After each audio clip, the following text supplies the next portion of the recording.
One of the highlight scenes of Hands Through Face would be a scene with Cassandra's hands going through Mr. Paradox's face. You literally see every pore on his face. It's fantastic effects, very, very cringeworthy.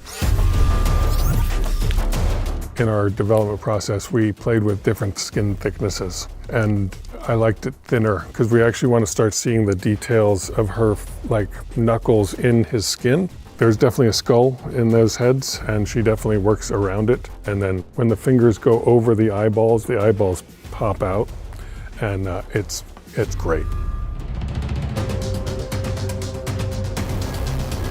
So for Hands Through Face, Sean and the VFX team started out with comic book reference. There's some key comic book frames that we really tried to match, where it goes straight up through here, and her fingers like to come out the nostrils and the eyeballs and the ears.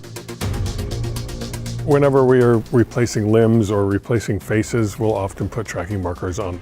Emma's hand has to go somewhere, so we would just put it off to the side or this side or out of frame. Then we would do clean plates on the day to clean up the arm or the hand. And then in post, we would do a fully digital hand and arm, and then into a mostly digital Matthew McFadden face.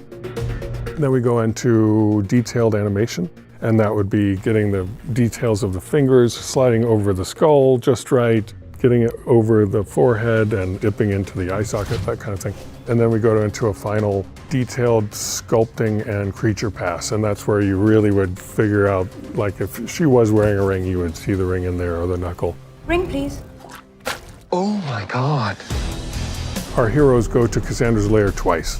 The first time they go, that's when Cassandra meets them all and when she puts her hands through Deadpool's face. The second time they go, we call it the assault, and it's the big battle near the end of the movie. That's when Wolvie gets his hands through face routine. What's going on in here?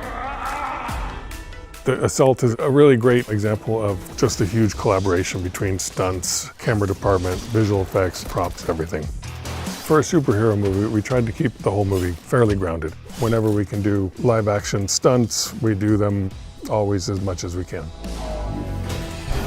Emma's performance really nailed Cassandra. They just absolutely crushed it.